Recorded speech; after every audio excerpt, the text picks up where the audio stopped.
All along the south coast of England, troops and equipment were loaded onto ships for the Allied invasion of Europe. After years of secret planning, 3 million men were ready to take part in the largest amphibious invasion ever, Operation Overlord.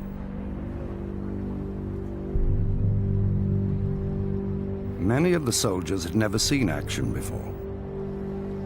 The diary of American Staff Sergeant Henry Giles.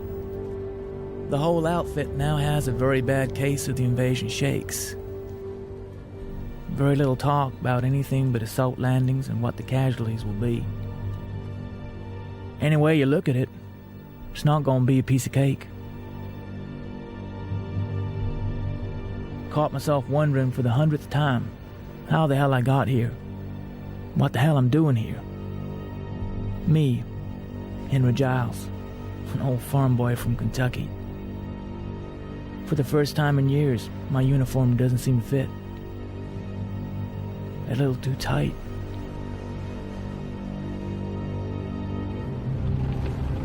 Hugh Bone of the 2nd East Yorkshire Regiment knew this was the real thing.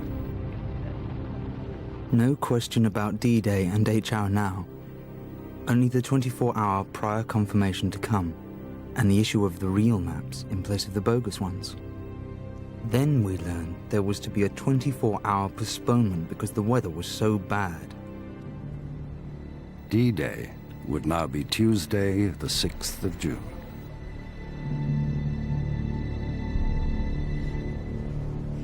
Most of the men had already been cooped up aboard their ships for 3 days. Soldiers and sailors relieved the tension any way they could.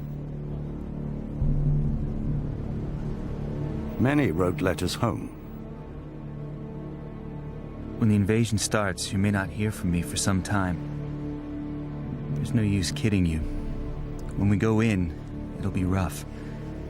But I'm sure we can do our part. I'll write every chance I get.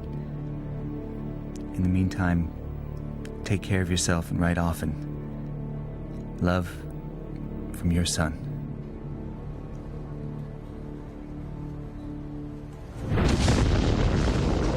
The next morning, the Allies bombarded the Normandy coast.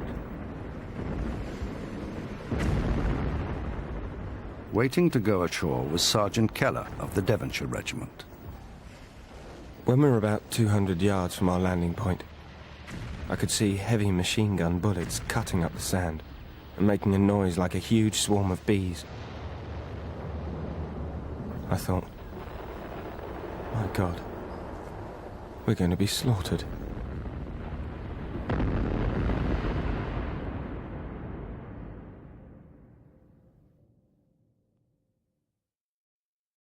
Under the command of General Eisenhower, Allied naval forces began landing Allied armies on the northern coast of France.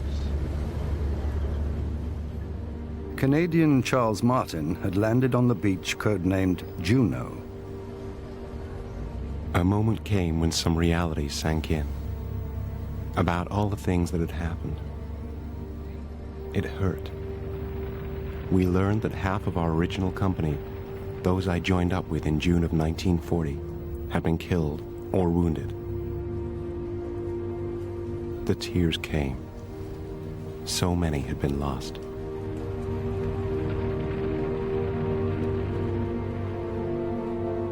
U.S. Army cameramen, amongst them Hollywood director George Stevens, filmed the D-Day beaches, where 2,500 Allied troops had died.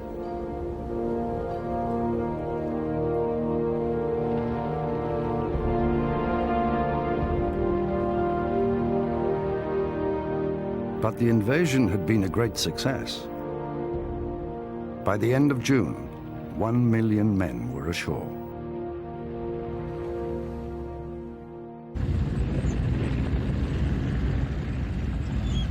More difficult than expected was the Allied advance through Normandy.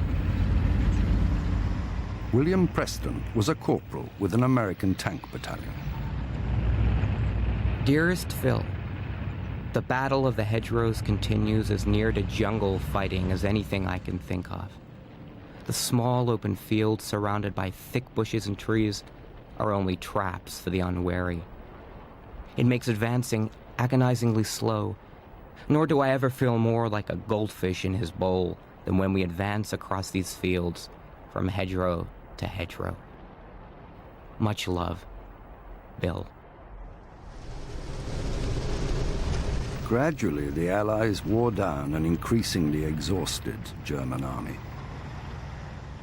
In the first month, 90,000 were captured. A young corporal wrote to his wife. I wonder what will become of us. I don't think I shall ever see my home again. But we are fighting for Germany and our children, and what happens to us matters not. I close with the hope that a miracle will happen soon.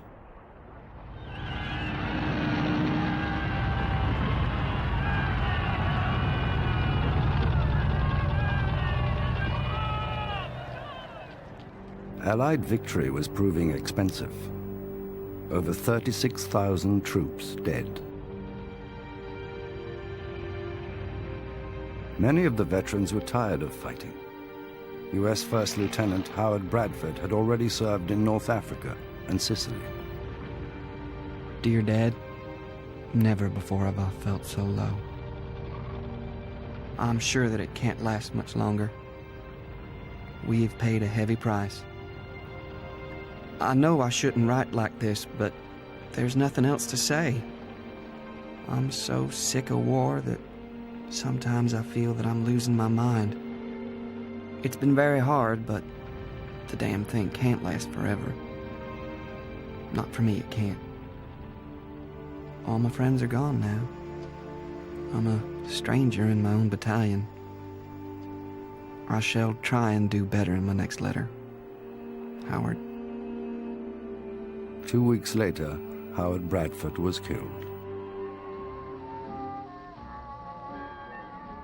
When the fighting stopped, his friend Dennis Lowe wrote to Howard's parents. It seems such a shame that Howard had to be taken so near the end of this trial. I feel that I sort of know you and all the Bradford family, as Howard spoke of you constantly. We were being shelled all the time, and we read each other's mail to keep from going mad. Howard never knew what hit him, and died before we could get him to an aid station. He was in no pain, and left this world as he wanted to, doing his duty, looking after the needs of the men.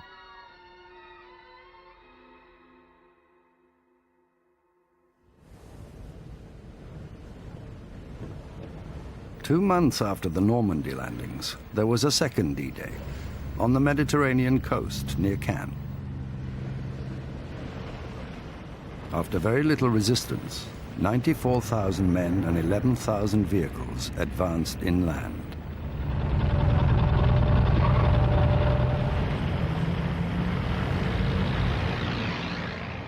Fighting alongside the Americans and General de Gaulle's Free French troops were the resistance.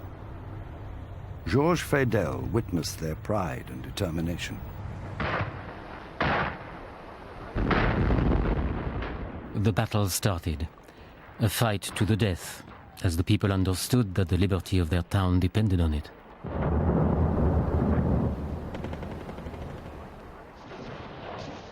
In all the main roads, gunshots cracked and grenades exploded. You could see the young people, virtually children, some of them barely 16 years old, waving in their hands revolvers. The experienced older men, although past 50 years old, were armed with machine guns, fighting on street corners.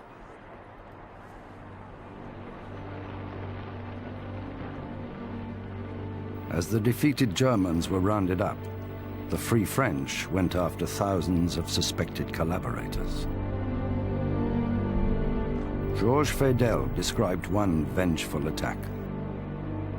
3 collaborators were apprehended, and the crowd seized them immediately. Their hate against the traitors was so strong that they forgot their orders and put aside all humane feelings and punished the criminals there and then. 2 of them were hanged, The third was shot at and endured 20 minutes of the crowd's fury. What happened to the body is indescribable. All sorts of disgusting things, the spitting, the scrapings, the blows showering on the skin until the body was taken away.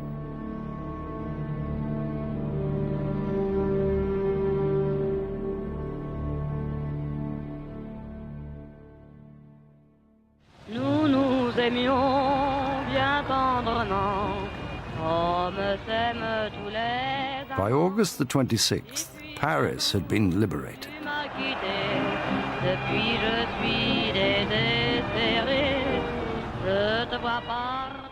James Quirk was a public relations officer for the U.S. Army. The people came running and screaming from every direction. They flung themselves on us and stopped the column from moving. Everyone from babies to old ladies insisted on kissing us. And in a few minutes, we were all smeared with lipstick. The American army entering Paris covered with lipstick is a horrifying sight. After years of exile, General Charles de Gaulle, the leader of the Free French, returned to Paris.